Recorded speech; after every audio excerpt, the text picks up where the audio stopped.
유통 물량이 20%로 매우 적은 편이에요. 상장일 공모주주만 유통이 되게 됩니다. 그래서 최종적으로 균등은 6에서 7주 정도로 예상해 봤습니다.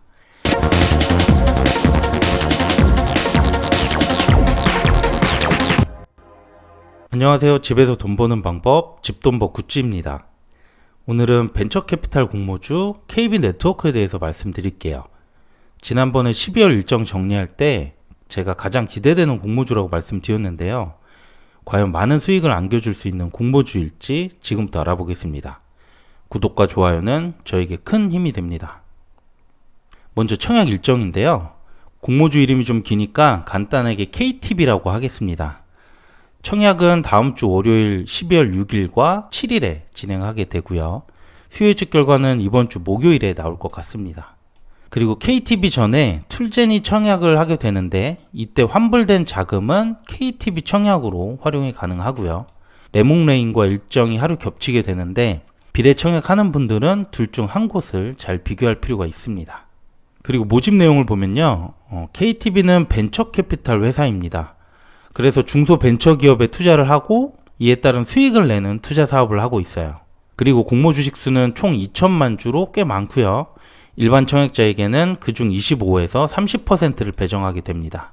모집 금액은 최대 1,440억으로 높고 주관사도 한국투자가 대표 주관사이고 총 6개로 많습니다. 공모가 밴드는 5,800원에서 7,200원으로 주당 가격이 낮고요. 유통 물량도 20%로 매우 좋은 편에 속합니다. 앞서 보여드린 것처럼 주관사가 총 6개로 많은데 배정 비중을 보면 대표 주관사인 한투가 60%로 가장 많습니다. 그 다음 NH가 28%고 나머지 4곳은 3%씩 나눠 갖게 됩니다. 또한 최고 한도도 배정수가 많은 두 증권사가 많기 때문에 기본적으로 이 두 곳은 꼭 개설할 필요가 있어 보이고요. 그리고 그 외 4개 계좌도 가능하면 많이 개설해 두는 것이 좋을 것 같습니다. 계좌가 아직 없는 분들은 참고해 주세요. 그럼 지금부터 KTB 공모주의 핵심 포인트를 말씀드리겠습니다. 먼저 벤처캐피탈에 대한 이해도가 없는 분들을 위해서 KTB가 어떤 사업을 하고 있는지 간단하게 짚고 넘어가 볼게요. 규모가 작은 중소벤처기업들 중에 향후 성장성이 유망한 기업들에게 투자를 하고 있는데 KTB는 벤처캐피탈 업계에서도 상당히 높은 위치를 차지하고 있어요. 운영 자산 기준으로 보면 업계에서 4위에서 한 5위 정도권에 위치가 되어 있는 업체고요. 그리고 가장 투자 수익률이 높았던 대상 기업을 보면 저희가 잘 알고 있는 배달의 민족 토스가 있습니다. 배민 같은 경우에는 투자 원금이 22억 정도였는데요. 무려 27배나 많은 630억 정도를 회수했어요. 토스도 20배가 넘는 자금을 다시 회수할 정도로 KTB는 성장성이 높은 기업들을 잘 투자하고 있는 회사라고 할 수 있습니다. 그래서 KTB의 단기 순이익을 보면 2020년 기준 업계에서 가장 많은 실적을 냈고요. 올해도 3분기 누적이 벌써 600억을 넘는 실적을 내고 있습니다. 그 다음에 유통 가능 물량을 보겠습니다. KTB 공모 내용 중 제가 가장 인상 깊게 봤던 부분인데 유통 물량이 20%로 매우 적은 편이에요. 게다가 기존 주주 물량은 모두 보호 회수를 걸었기 때문에 상장일 공모 주주만 유통이 되게 됩니다. 매우 좋은 조건으로 보이고요. 그런데 이 기존 주주들이 기관 투자자와 기타 주주로 보여지고요. 모두 6개월 동안 보유 회수를 걸은 만큼 상장 후의 주가 상승 가능성을 매우 긍정적으로 봤다는 걸로 보입니다.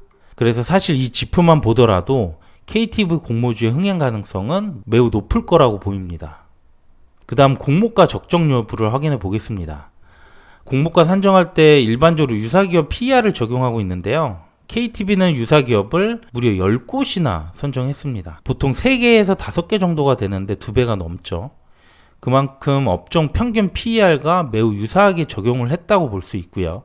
실제로 11.19의 PER을 적용하는데 이 PER과 유사하거나 높은 기업이 이렇게 5개가 나왔고요.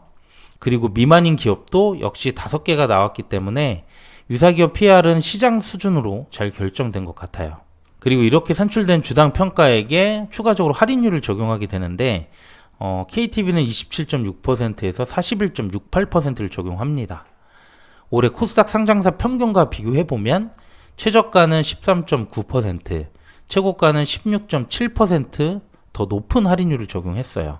그래서 저는 공모가도 좋은 조건으로 잘 결정이 됐다고 생각해요. 그럼 마지막으로 저는 수요 예측 결과가 잘 나올 것이라고 보이는데 실제로도 그렇게 된다면 배정은 몇 주나 받게 될지 예상을 해보겠습니다. 최근에 청약했던 공모주들 사례를 가져왔고요. 수요 결과가 좋았고 청약도 거의 겹치지 않았던 공모주들입니다. 이들의 청약 계좌는 평균 38만 건 정도, 증거금은 13.3조가 들어왔어요. 그래서 청약 계좌와 증거금을 그대로 적용을 했고요.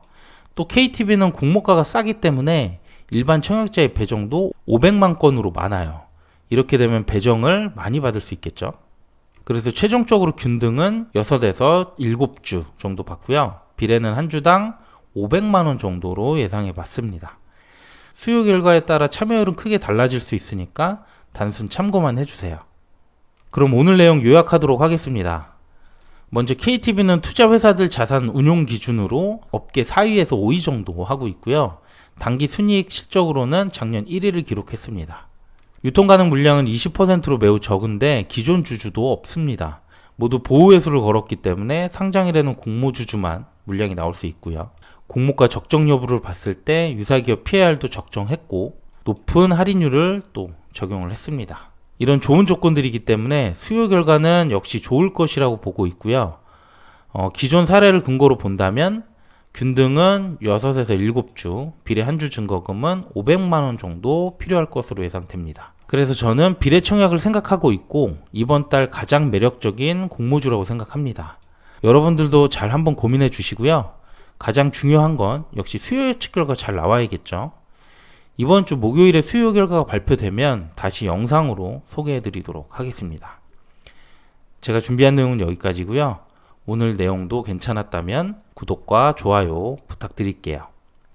감사합니다.